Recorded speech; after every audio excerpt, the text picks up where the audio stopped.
Join me today as I make the absolute most delicious sourdough cinnamon rolls that you and your family will not be able to get enough of. You can get the full printable version of this sourdough cinnamon roll recipe on my blog at moonandmagnolia.com, and I'll leave a link in the description box below. But to make the dough itself, I am combining in the bowl of my stand mixer a half cup of sourdough starter, mine's bubbly and active, but discard would work too, a half a cup of water, 4 cups of all-purpose flour, a half a cup of melted coconut oil, just make sure it's melted but not hot, a half a cup of honey, and 2 eggs. I mix this in my stand mixer for about 10 to 12 minutes on speed 2, and sometimes I even bump it up to speed 3 depending on how my dough feels that day. Now this does defy some of the latest recommendations from KitchenAid. They recently came out and said that you should only mix dough on speed 2 and you should really only do it for a few minutes. So far I have not had any trouble, but you should just be aware of that before you start putting your KitchenAid mixer to the test. But I have found that in order for this dough to get really soft and pillowy and stretchy like I want it for sourdough cinnamon rolls, it needs to be worked in that mixer for quite a while. Now that I have all of my ingredients in the bowl of my stand mixer, I am just attaching the dough hook, and then I set it at speed 2 and let it do its thing for a few minutes in speed 2 just to see how things are going. To start, it's a little bit shaggy, but once it starts to come together, sometimes I do need to bump it up to speed 3 to really start working it. And eventually what you want is for your dough to pass the windowpane test. And I'm going to put a video out about this a little bit later in more detail, but you can see as the dough stretches up and I pull it apart, you can begin to see light through the space, which might be a little bit hard for you to see here on this angle. But from my perspective, you can see where it's getting a little thin and light passes through. So that's an indication that your dough is done.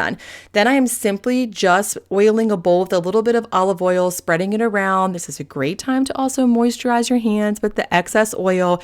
And then I like to actually just coat the dough in the oil just to make sure that it doesn't dry out while I'm waiting for it to bulk ferment. This will need to be covered and left out to bulk ferment for about 8 to 12 hours. Now, if you don't feel comfortable bulk fermenting raw eggs, just make sure it sits out for about 4 hours and you can stick it in the fridge. I have never had any issues bulk fermenting enriched dough with eggs for about 10 to 12 hours. One thing to keep in mind is that when you are fermenting it with that sourdough starter, you're fermenting all of it, including the eggs. So really the chemical composition does change. I'm not a scientist, so I don't want to get too into details with that because I don't actually know. But if you're comfortable fermenting it, do it. If not, 4 hours, then stick it in the fridge. Now, I did put this in the fridge after about 10 hours and let it sit overnight because I wanted to make these cinnamon rolls the next morning, but you could definitely bake them right after the bulk fermentation. So here I'm just adding in a teaspoon of baking powder, a teaspoon of baking soda, and a half a teaspoon of coarse kosher salt. Keep in mind, this is an enriched dough, which means that it will be a little stiffer or firmer than other doughs. So what I like to do when it's time to add those leavening agents before baking is just fold it in a little bit and knead with my hands. And then I put it back into my mixer for about 3, maybe 4 or 5 minutes, just a few minutes, to work those leaveners and that salt into the dough before I roll it out. If you refrigerate your dough like I did, you will need to take it out quite a while in advance before baking to let it soften up a little bit. And enriched dough, when it gets cold, it can be pretty hard to work.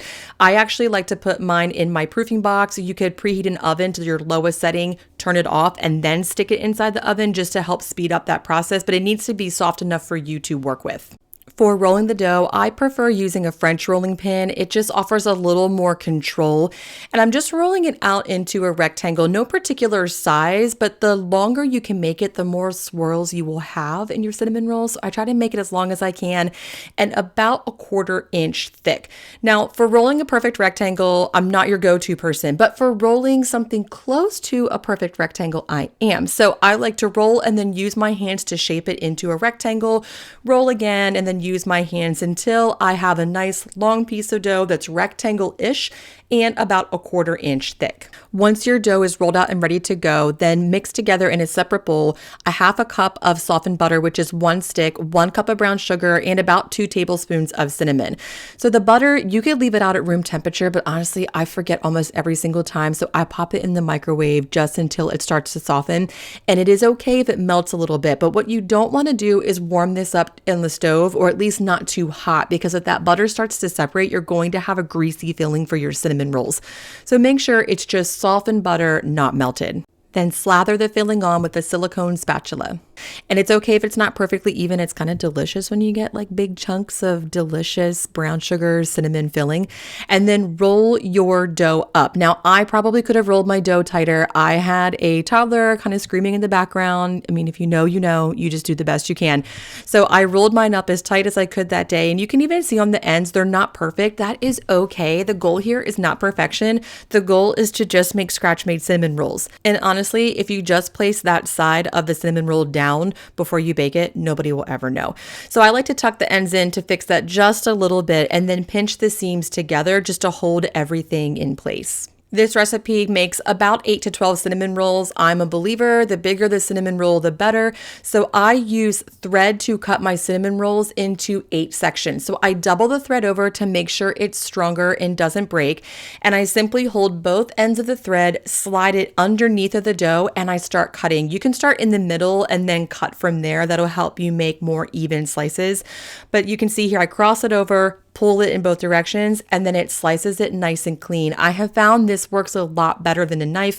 A serrated knife can work too if you don't have any thread on hand, but this has been the best method I have found so far. Preheat your oven to 375, and then I like to bake these in a cast iron skillet, so I just place them in there and arrange them however they fit. They will expand as they bake, so they'll end up filling the whole skillet.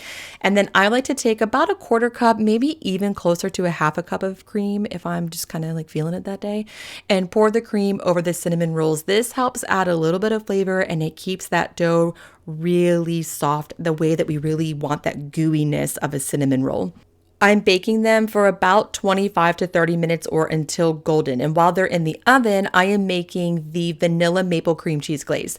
So for that, I am mixing together 8 ounces of cream cheese. I have on my recipe to cube it. That will make it easier, but I actually forgot and it worked out totally fine. A 1/2 cup of heavy cream, a 1/2 cup of maple syrup, and then about 2 teaspoons of vanilla, but you can add as much vanilla as you prefer. Really, the more the merrier. You can see here that when you first start to melt it, the cream cheese separates, but it never really fully incorporates. So I have found that it is key to use an immersion blender to really blend that cream cheese in. This also gives that cream just a little bit of a whipped texture. It is so delicious because it ends up being this creamy, slightly whipped icing. Now let it sit for a minute so the bubbles can rise to the top after blending it, and then just take a spoon and stir the bubbles out. And you can see the cinnamon rolls are now ready. So all I'm doing is pouring that icing over the cinnamon rolls. I recommend letting both the cinnamon rolls and the icing cool just a little bit. If you pour it on too soon, the icing will singe and burn on the hot cast iron. And that icing just tastes a little bit better when it's a little cool and thicker. Don't leave a single drop in the pot because the icing is so delicious. Smooth it over with a spatula so it's spread kind of evenly. I actually like it a little uneven because you get these like bites that have lots of icing and some with a little bit of icing, and I really like that sort of variety in taste and texture. And then enjoy until your heart's content.